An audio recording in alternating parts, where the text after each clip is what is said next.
पुजारी अभी भी मुखिया के घर पर ही मौजूद था। जब निशिर मोलो की आवाज आना बंद हो गई तो सभी लोग एक एक करके घर से बाहर निकले। मुखिया और ठकुराइन भी पुजारी के साथ घर से बाहर निकल आए। मुखिया जी, अब हमें तांत्रिक बाबा को खबर कर देनी चाहिए। हाँ पुजारी जी, लेकिन पहले पता तो चले कि निशिर मोलो ने किसी को अपना शिकार बनाया है या फिर वो ऐसे ही चले गए। इस तरह राजमहल में इशिता, मेघना और अनुज तीनों उस दरवाजे की तरफ हैरानी से देख रहे थे जो अभी खुला था। उसके अंदर से काला लबादा पहने कोई बाहर निकला जिसके हाथ में एक अजीब सा दिखने वाला गुड्डा था। कौन? वो कुछ और बोला नहीं और लंबी लंबी भयानक सांसें लेने लगा।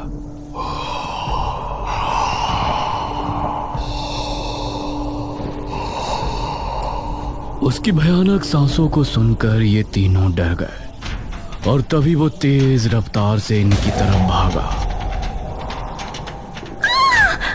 भागो जल्दी, महल से बाहर निकलो।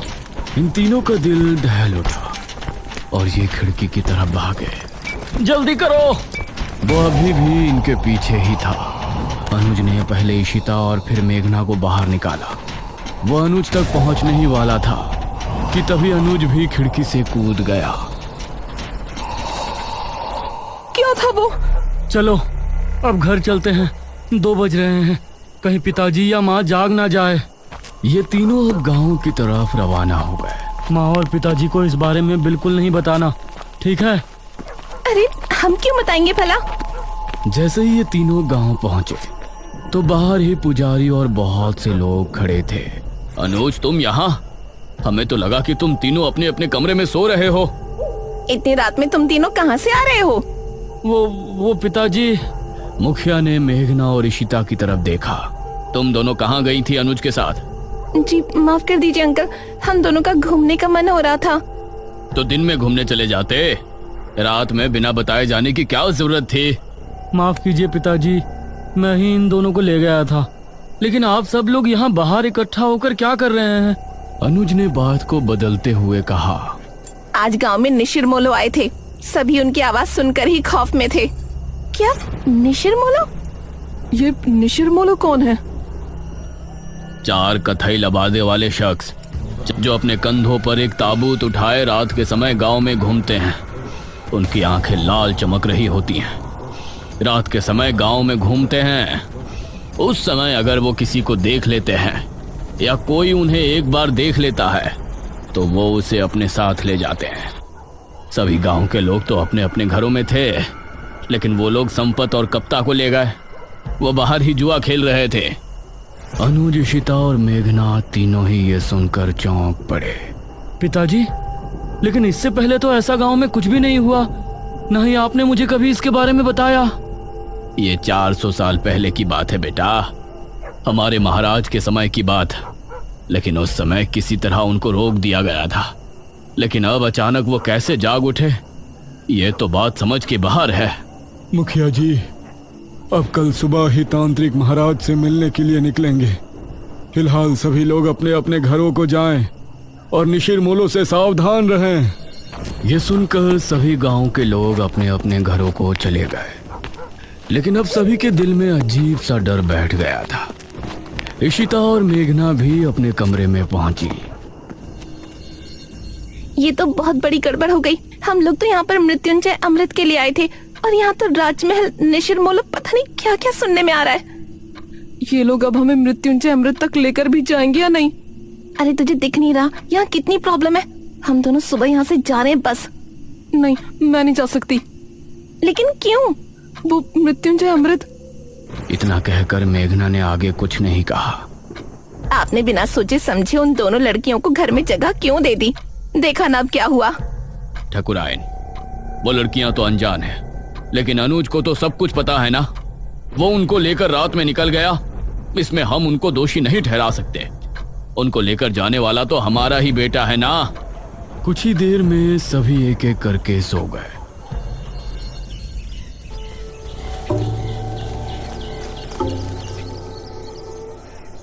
सुबह ठकुराइन ने दरवाजे पर दस्तक दी।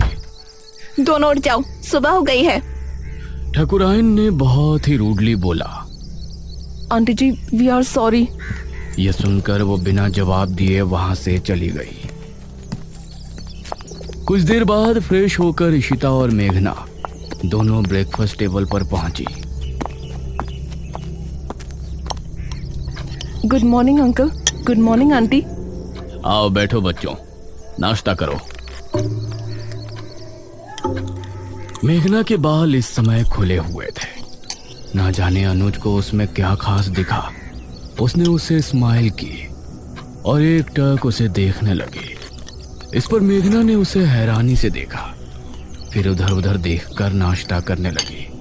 अनुज, आज तुम खेतों पर जाओगे, समझ गए? माँ, मैं खेतों पर जाकर क्या करूँगा? पिताजी, क्या हो गया है माँ को? मुझे कुछ नहीं हुआ है। तुम आज खेतों पर जा रहे हो, बस जा रहे हो। तभी इशिता बोली। हाँ अनुज, तुम हमको भी खेत घुमा लाओगे? ये सुनकर ठाकुरायन इशिता और मेघना की तरफ गुस्से से देखने लगी। तभी अनुज भी खुश होते हुए बोला, हाँ ठीक है, मेघना को भी हमारे खेत काफी पसंद आएंगे। हाँ बेटा, क्यों नहीं, लेकिन एक बात ध्यान रखना, तीनों साथ रहना और शाम होने से पहले घर लौट आना। तब तक तांत्रिक महाराज भी आ ही जाएंगे। नाश्ते के बाद इशिता और मेघना अनुज के साथ घर से निकली।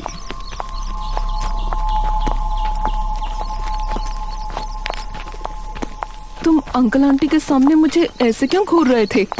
तुम सच में शहर से ही हो ना? क्यों, कोई शक है?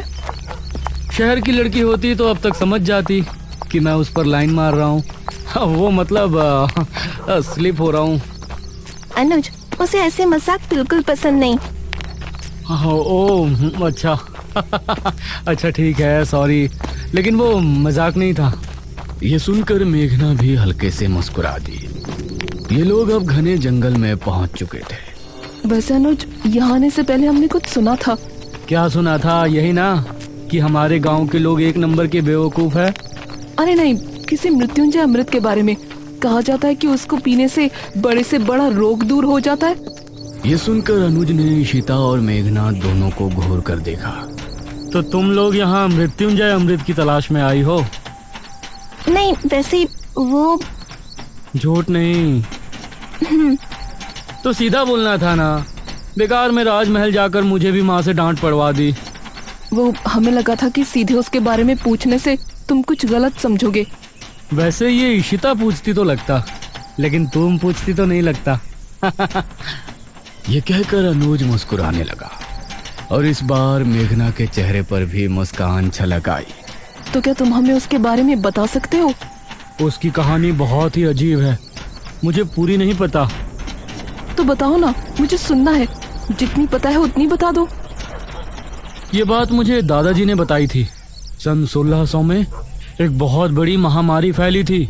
जवान बूढ़े सभी की तबीयत बिगड़ती और फिर कुछ ही दिनों में उनकी मौत हो जाती। उस समय जो राजा था उसे इसकी बहुत चिंता सता रही थी और राजा की चिंता देखकर उनकी बेटी राजकुमारी बहुत चिंता में थी। जब ठीक 4 साल उस महामारी को गुजर गए तो राजकुमारी रहस्यमय तरीके से गायब हो गई। गायब? वो कैसे? वो कहीं चली गई थी। राजा ने उन्हें बहुत ढूंढा, लेकिन वो कहीं नहीं मिली।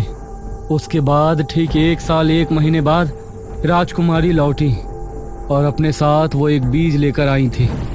महाराज ने उनसे सवाल किया कि कहाँ थी, तो उसने कोई जवाब नहीं दिया। उसके बाद उस बीज को बोया गया और उससे ये बरगद का पेड़ उगा और इस बरगद के पेड़ से ये मृत्युंजय अमृत, इसको पीने से राज्य में आई महामारी खत्म हो गई। लेकिन कुछ समय बाद ही राज्य पर बहुत बड़ा संकट आया। कैसा संकट? और ये निशिर-मोलो जिसके बारे में गांव के लोग बातें कर रहे हैं, उनकी क्या कहानी है? उसका तो मुझे भी नहीं पता। फिलहाल तुम वो देखो। उसने सामने की तरफ उंगली पॉइंट की। कुछ ही दूर पर सामने था एक हरा भरा बरगद का पेड़। उसे देखते ही मेघना हैरान रह गई। यह वही पेड़ था जो उसे सपने में दिखाई देता था और अब उसका वो सवाल और भी गहरा हो गया था कि ये पेड़ उसको सपने में क्यों दिखाई देता है। ओह माय गॉड, ये पेड़ तो बहुत बड़ा है। यही मृत्युंजय अमृत का पेड़ है हाँ, और क्या? लेकिन इससे तो अमृत टपक ही नहीं रहा। वो अमृत तो सिर्फ पूर्णमासी और एकादशी की रात ही कुछ देर के लिए टपकता है। हर समय थोड़ी ना वो गिरता रहेगा। ओह, तो ये बात है। हाँ, अगर तुमको उसे देखना है तो तुम लोग पूर्णमासी तक यहाँ रुक जाओ। ये कहकर अनुज मुस्कुराया। मुझे मेघना के साथ थोड़ा और समय बिताने का भी बहाना मिल जाएगा। हम रुक तो सकते हैं, फिलहाल आप अपनी मम्मी जी को समझाओ। तुमने देखा नहीं सुबह कितना गुस्सा थी वो हमसे।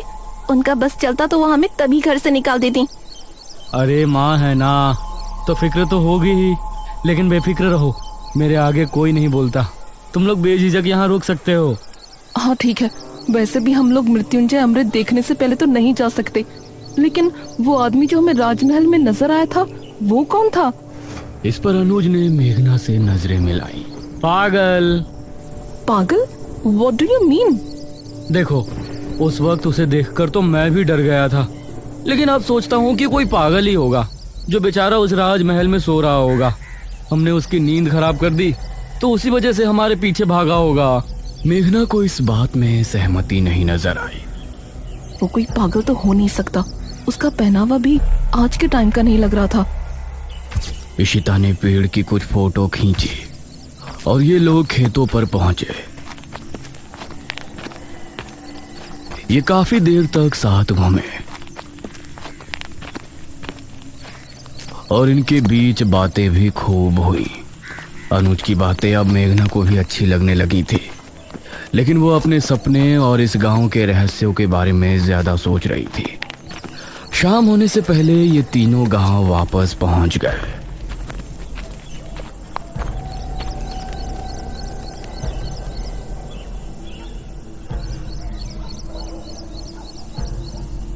रात होने वाली है। पुजारी जी अभी तक तांत्रिक महाराज को लेकर नहीं आए। बहुत चिंताजनक बात है। मुखिया, ठाकुराइन और गांव के बहुत से लोग चौक पर इकट्ठे थे। तभी पुजारी अपने साथ एक तांत्रिक को लेकर वहां पहुंचा।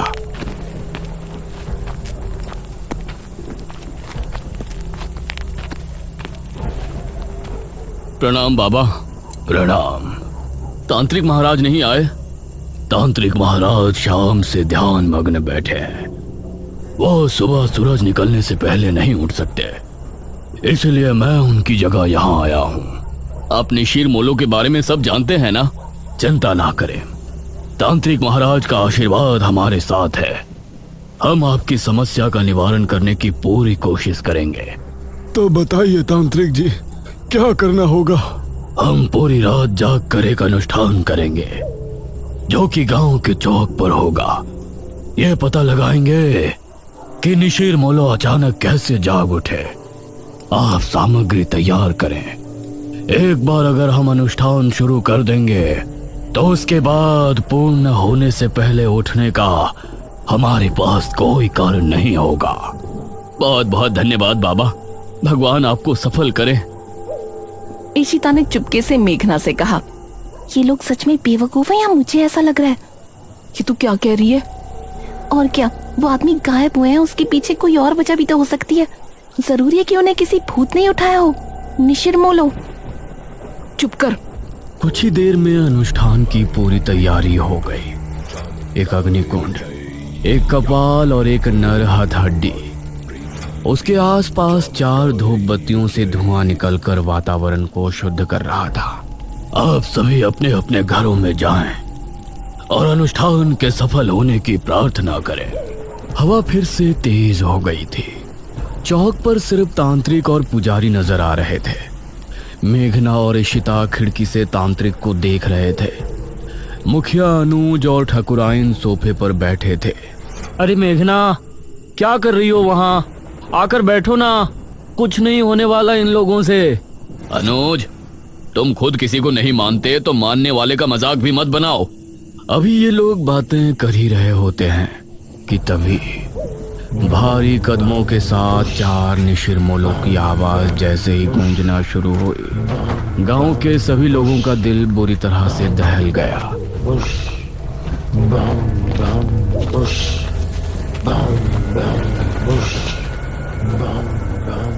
अरे ये आवाज ये सुनकर मुखिया भी बुरी तरह से डर गया।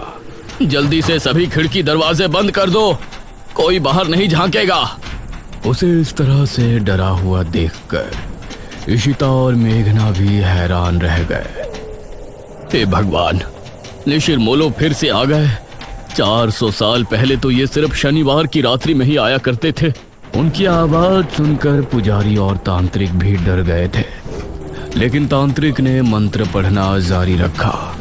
बाबा, ये निशिर-मोलो की आवाज कैसे आ रही है? तांत्रिक ने उसका कोई जवाब नहीं दिया। पुजारी भी डर गया था, इसलिए वो भी चुपचाप मंदिर की तरफ रवाना हो गया। वो आवाजें अब तेज होती जा रही थी। मेघना ने जल्दी से खिड़की को बंद कर दिया। इधर पुजारी मंदिर की तरफ बढ़ ही रहा था कि तभी उसको सामने से निशिर-मोलो आते हुए नजर आए। पुजारी उन्हें देखकर बेहद डर गया और खौफ भरी आंखों से उन्हें देखता रहा। ताबूत खुलते ही और उसके बाद सब कुछ सन्नाटे में बदल गया। हे भगवान, ये तो पुजारी जी की आवाज है।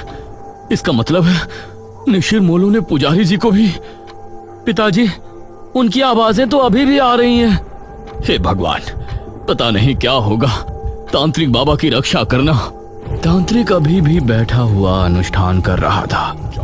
उसको सामने से निशिर-मोलो आते हुए नजर आए। उन्हें देखकर तांत्रिक की आंखों में भी खौफ उतर आया।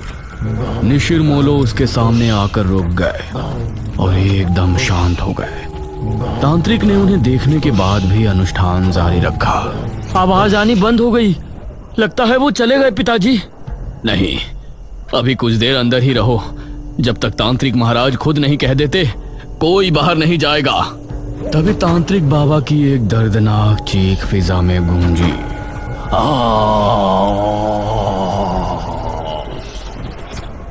हे भगवान, ये तो तांत्रिक बाबा की आवाज है। धीरे धीरे आवाजें हल्की होती चली गईं और फिर पूरी तरह से शांति छा गई। चलो, सब जल्दी से बाहर चलो। अब मुखिया और सभी गांव के लोग अपने घरों से निकलकर चौक पर पहुंचे। वहां उन्होंने देखा कि तांत्रिक बाबा किसी मिट्टी के पुतले के जैसे जमे बैठे हैं। उनकी आंखें और मुंह पूरी तरह से फटा हुआ है। तांत्रिक बाबा! अगले ही पल उनका शरीर धीरे धीरे गायब हो गया। ये भयानक मंजर देखकर सभी के डर के मारे चीख निकल गई। निशिर-मोलो पुजारी जी को ले गए और तांत्रिक बाबा का अंत कर दिया।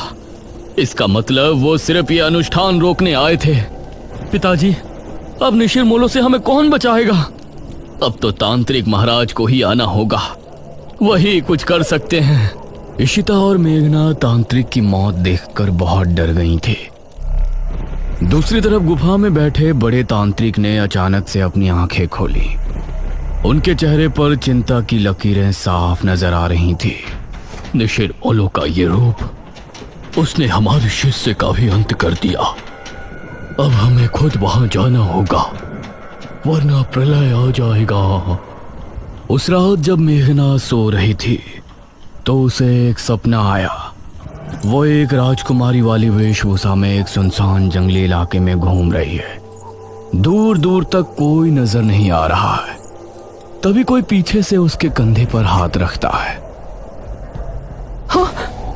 मेघना चौंकते हुए पीछे मुड़कर देखती है और उसके मुंह से चीख निकल जाती है। उसे देखकर वो चीखती हुई नींद से जाग उठती है। अरे मेघना, क्या हुआ? मृत्युंजय अमृत क्या है ये तो हमने जान लिया, लेकिन निशिर-मोलो कौन है और मेघना का इन सब से क्या संबंध है? वो कौन सा खौफनाक रहस्य है जिसकी वजह से गांव के लोग पहले भी खौफ में थे और आज भी है? इन सभी सवालों के जवाब जानने के लिए हमारे साथ बने रहिए निशिर-मोलो के तीसरे भाग में।